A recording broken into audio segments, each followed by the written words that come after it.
I think that Brexit was a worthy sacrifice because of that idea of sovereignty and direct democracy.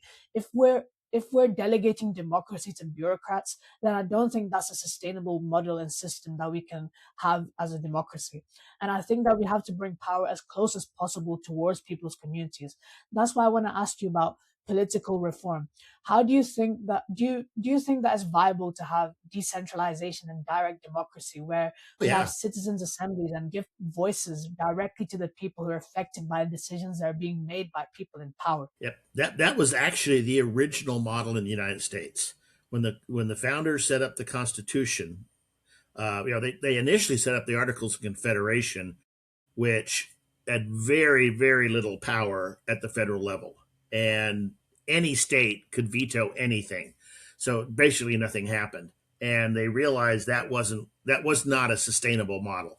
And so they held the Constitutional Convention ostensibly to reform, but they didn't reform. I actually, in the notes of the Convention, you can see like day 3, they go, yeah, we're tossing this out. Here's what, now we're going to start scratching. Here's something new. So it wasn't a reform, it was a rewrite. But in the rewrite, they didn't switch to total federal power. They went incrementally. The United States is still a confederation of states, and it's still that way. That's why we don't directly elect our president. The states elect the president. And within each state, we elect our electors who then go on to elect the president. So, that was one of those nice ideas that didn't quite work out the way they thought it was going to be because of just reality. But it's still a, a viable system where the states, are looking, 'cause the United States is a very large country. If you look at an electoral map for, say, any president, particularly a Republican president, you will see, like, for example, red will represent the Republicans and blue the Democrats. And if you just look at a map of Trump or Bush or anybody, the country's red with these little blue spots. Well, the blue spots are the large population centers. So you have the vast amount of the country being a Republican country, and then you have these uh, concentrations of Democrats basically on the East Coast, on the West Coast, and then particularly in big cities like Chicago.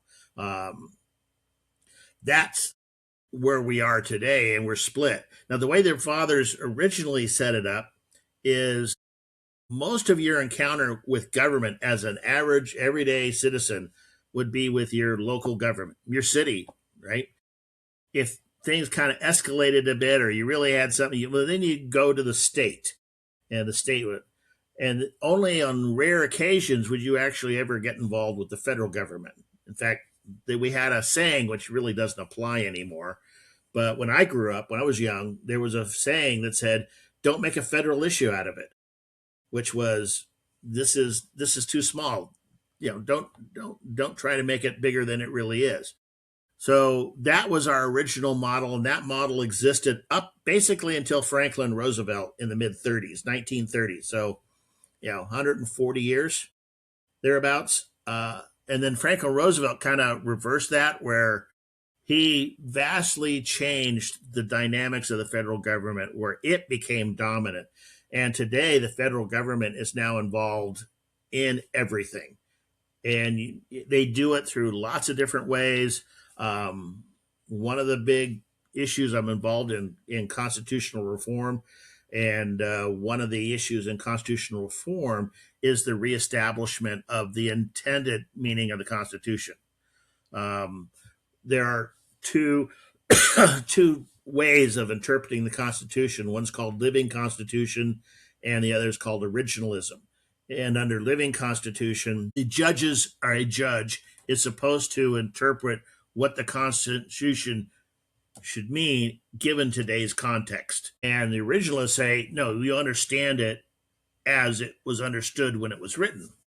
So, and then you go up to the courts, would mainly, the Supreme Court would mainly would rule on cases where it wasn't clear what they found it.